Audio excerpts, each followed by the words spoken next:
大家好啊！咁今日咧就會想同大家介紹下《無名者屠龍》呢一隻 game 嘅。咁究竟呢隻 game 值唔值你玩落去呢？咁首先想介紹一下嘅就係點解我會玩起呢隻 game 先。其實咧，因為我本身咧有時會玩開 TRPG 嘅，咁但係有時要出去啊，或者要組團嘅話都唔係咁容易噶嘛，要就時間、就地點、就人、就埋 game。咁但係咧，如果可以自己玩到嘅話，喺屋企啊，喺 Steam 度玩到嘅話，就會方便好多噶嘛。咁所以咧就會想試下啦。咁咧有次喺網絡啦，就唔知點解忽然間彈到呢隻 game 出嚟，就話呢隻 game 係似 TRPG 嘅。咁見到 Steam 又做特價喎，咁咪平平啲試下咯。咁玩完啦，就究竟覺得哇，值唔值得推薦啊？呢隻 game 可唔可以自己玩落去呢？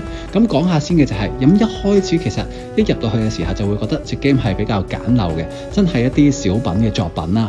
咁但係平平地咁咪試下咯，唔退錢住啦，繼續玩落去先。咁然之後一開始可能選擇難度啊，或者一開始就有啲選擇俾我哋啦，究竟影響隻 game 嘅數值等等。咁其實咩都唔知噶嘛，咁就係揀個普通嘅難度一路玩落去啦。咁樣講嘅就係，其實一開始咧，對於一個新手嚟講咧，隻 game 都算容易上手嘅，即係好多嘢都係手把眼見功夫啊，就係俾你選擇啊，究竟你係做呢樣嘢啊，定係做另外一樣嘢啊？究竟係 yes 啊，定係 no 等等。咁所以你話複雜咧，佢又唔算係好複雜嘅，即係一路見住條路你就可以行啊，就咁去玩嘅。咁當中佢亦都有啲唔同嘅選擇方向啦，甚至有唔同嘅路線俾你揀嘅，但係都有個大主軸嘅一個主線劇情俾你去過嘅。咁當中有少少嘅分類啦，等等。咁所以呢個遊戲講上手嚟講呢，其實唔複雜嘅，都幾容易上手嘅。咁當中就有啲嘢要資源管理啦。咁如果你想去開晒所有嘢嘅話呢，咁你要有少少深入嘅研究啦，或者就係你可能要翻出去一開始嗰度調校下你嘅模式，即係例如佢休息嘅時間啊，或者佢嘅啲嘢點樣 recover 翻啊，即係例如佢有個疲勞度嘅，就係原來需要休息先可以解除翻個疲勞度。咁即係換言之，你同一樣嘢就唔可以不停狂做嘅。你而家喺度掘咗礦咩？你就唔會去劈樹噶啦。但係如果你想體驗晒好多嘢啊，試勻晒所有嘢嘅話呢，咁呢個位呢，就係需要大家斟酌下嘅地方嚟嘅。咁但係咧，當中亦都好似有啲嘢會影響嘅喎，即係你要解除疲勞度，你可以去自己整嘢食啦。但係最簡單嘅方法就係休息。但係休息嘅話咧，佢有個時日嘅推進啦，亦都可能會影響後續嘅劇情嘅。咁始終我都啱啱開始啦，咁就唔敢特別咁講係咪有影響。但係佢就係會有個休息嘅話咧，有個點數係會扣嘅。咁唔知扣完之後咧，你都係可以繼續玩落去嘅。但係就唔知對後續劇情啊或者獎勵有冇影響，所以要特別留意下。咁喺當中咧，另外呢隻 game 咧有好多其他嘅元素嘅，例如技能啊、升級嘅配點啊等等咧，好多嘢你會想試㗎。咁但係因為一啲資源嘅限制啦，佢唔會俾你試晒㗎嘛，咁需要選擇性去試啦。咁有時試完呢度咧，咁又唔知將來有冇得洗點，但係至少我玩到而家咧，呢個位置都係冇得洗點嘅。咁換言之，好多嘢會想再試過。咁所以咧，有時可能會開第二局遊戲去試下啦，或者可能就係想叫人喺2週目之後先再試等等。但係好多嘢係會想你繼續去嘗試啊，繼續去玩嘅。所以講元素嚟講咧，佢係幾多、幾精彩、幾正嘅。咁至於講個遊戲嘅話咧，暫時我玩到嘅位置啦，就係啲人物角色都有衝突同埋有唔同嘅背景嘅，即係例如我認識嘅一個大英雄等等啦。但係原來喺第二個人口中咧，佢又好似一個衰人嚟嘅喎。咁但係一路玩落去嘅話咧，你會先會知道究竟邊個係奸嘅，邊個先係好嘅。但暫時喺你嘅立場嚟講咧，都未必個個係好㗎。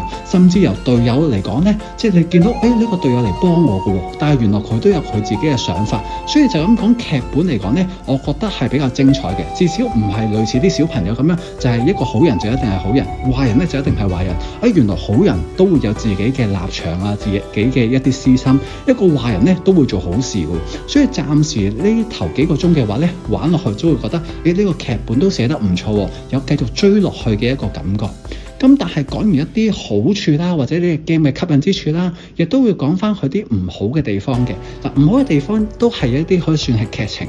劇情嚟講呢，就係有時候我一路玩嘅時候，有啲對啲唔同嘅角色嘅想法嘅猜測啦。咁甚至有啲角色係會無啦啦彈出嚟，咁但係你又唔知點樣去出現嘅喎。然之後主角接受佢嘅加入亦都好突兀嘅，成個感覺就係忽然間行過佢彈出嚟，跟住佢又同我一齊成為我同伴一齊去冒險。呢啲係有時我覺得個故事寫得未咁好嘅地方啦。另外咧就係講過嘅控制佢個 UI 嘅設計等等啦。我點解會咁樣講啊？其實就係因為佢有時候控制好奇怪，你話用手柄玩得唔得咧？又唔係唔得嘅。咁但係咧，你有時用鍵盤操作 keyboard 操作又好似舒服啲咯。咁但係咧，用得 keyboard 多咧，又覺得有啲撳啲位就係可能其他 game 有快捷鍵做嘅嘢，佢就冇呢件事情咯。咁所以撳落咧係有啲奇奇怪怪嘅手感嘅。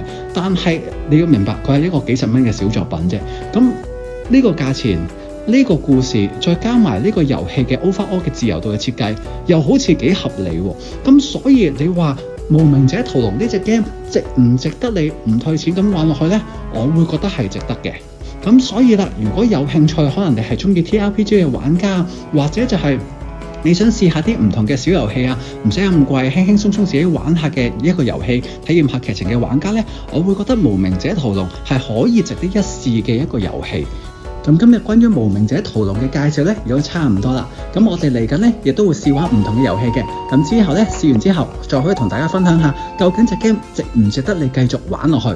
咁我哋下次再見啦，拜拜。